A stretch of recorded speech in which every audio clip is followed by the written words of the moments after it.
Well, Tua didn't have his best performance. I think that's fair to say against the Chargers on prime time. So, of course, if it's on prime time, it's going to get some extra attention.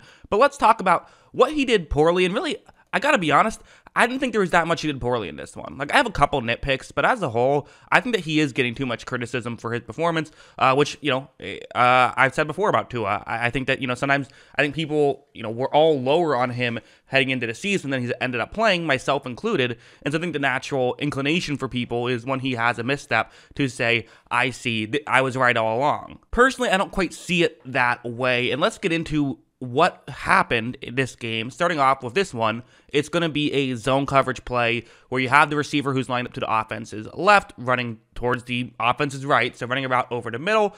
Oftentimes, those are routes that can be very effective against this type of coverage because the Dolphins are running a play action, so linebackers could get out of position and then you can throw over the top of them. However, in this spot, if that does happen or doesn't happen, if linebackers are able to cover up that route over the middle or someone else is able to cover that route over the middle, then at the very least, you have Tyreek Hill who's in motion going to the outside, going to be running a deeper route, and basically you have a one-on-one matchup with Tyreek Hill down the field. So, hey, if over the middle doesn't get open, you at least have an opportunity here. And look at how, right when this play begins, you're going to see that right here, that's kind of what happens. So, okay, route over the middle, not open, but that's fine. Throw to Tyreek Hill with a deep shot. Tua takes this deep shot, and, I think it was a catchable ball, just didn't quite work out. Wasn't quite able to be complete. It was good defense, and I think sometimes you just got to tip your cap and say, hey, good defense. That's how I view it. Now, don't get me wrong. On a play like this will be a good example of, Tua deserves some criticism. I'm not saying we should absolve him of all blame. No, there is definitely some very valid reasons to blame him. This is an example. So again, on paper, a play that can work. Zone coverage, cover 2 zone, have a receiver running over the middle. Okay, cool. Try to find a gap in coverage and make this throw. Makes sense. Right when this play begins, Tua takes the snap, and he's going to see right here, this is not open. This is a situation where maybe you could wait and then try to make a throw, but again, that's risky. You don't only have so much time, so you don't want to do that. His read is not open here. However, if you look at Tua, not only is he getting ready to make this throw, the ball's already out of his hand. He's making this throw, but it's not really open. Watch as this one, could have been intercepted. Also could have been caught. I'll say that. There was still a small window, but just, making things difficult on himself, Tua was on that play. I'm not sure why I said it like Yoda, but you know what I mean. Also, going over here, there was just some plays that looked off, like not really anyone's fault necessarily, but just kind of off, which was, not ideal, where it's going to be, again, concept that can work where you have 2 receivers who are running deeper routes. But what's interesting about this play is that, the receiver that I have to the offense's left, so towards the bottom of the screen, he's running a route kind of underneath the safety in that direction. And ideally, in a perfect world, if the safety moves in, then you can have Tyreek Hill running a deep shot, A, one-on-one matchup with Tyreek Hill, that works. But B, he can then get into that safety zone and potentially, the safety who's currently lined up on Tyreek Hill's side of the field is not prepared to cover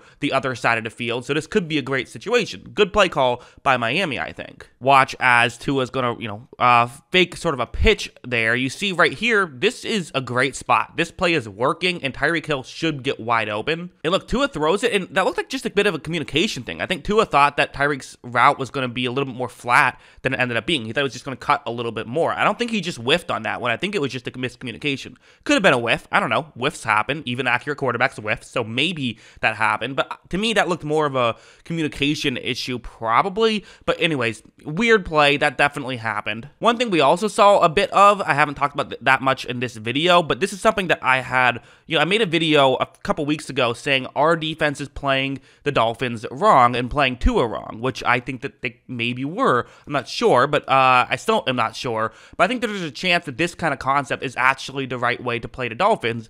And we did see the Chargers do this a bit, which is interesting because that's not what they always love to do either, but it's a cover 1 blitz. Now, there's a clear advantage of doing this and a clear disadvantage of doing this. Let's talk about the clear advantage first, and that's you're staying away from those zone coverage plays that Tua this season has completely picked apart. This is a coverage designed to attack Tua's weaknesses and not let Tua use his strengths against you. Basically, they're using this and they're saying, we're going to do our best to stop Tua, not stop their receivers, which I actually think is probably the right strategy. Watch how when this play begins, you're going to see that, one thing worth noting is even if it's the right strategy, doesn't necessarily mean that it's going to work out because you do see that there was actually a blown coverage on this play. The guy who I've circled in yellow is wide open down the field and could have a big completion. Now, for me personally, that stuff to happen. Sometimes you see someone get wide open, or excuse me, I should say, sometimes the quarterback does not see someone get wide open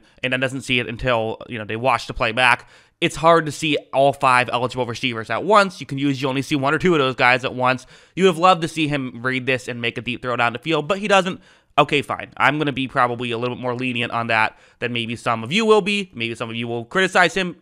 Fair enough, but, for me, it is something that happens, and Tua tends to be pretty good at not letting this happen too often. Instead, it's the Dolphin who I have circled in black. That is the guy Tua is going to try and throw to. As you see, Tua makes this throw, and it's just not open whatsoever. So, okay, is there a blueprint here? Do we have a blueprint for how to stop the Dolphins doing this?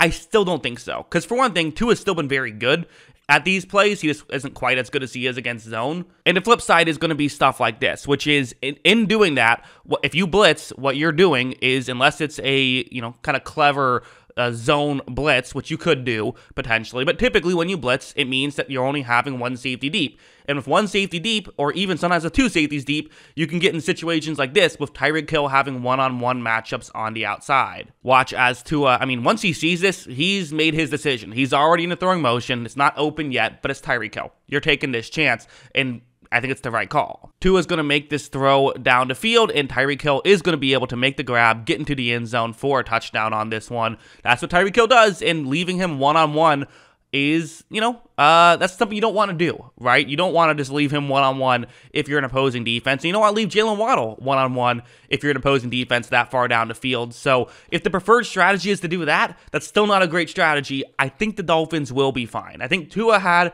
bit of an off day, but I didn't think he was a disaster. I think the receiving core had a bit of an off day, but I didn't think it was a disaster. And I think the Chargers defense played well. Listen, it's the NFL. Guys can play well, and teams that we don't think of as great defensive teams can still have great defensive days, and the Chargers had a good defensive day. Not everything is, stays the same every single game. Sometimes guys get better or worse depending on the week, not just quarterbacks, but players in general, and the Chargers play good defense. You got to give them credit for playing good defense. I think that's kind of at least a big takeaway I had with this game. But yeah, that's kind of what I thought about this, what I thought about Tua's performance. Not going to overreact too much from it. But again, overreacting, that's what the comments are for. So let me know in the comments below, what is your just reaction in general to this game?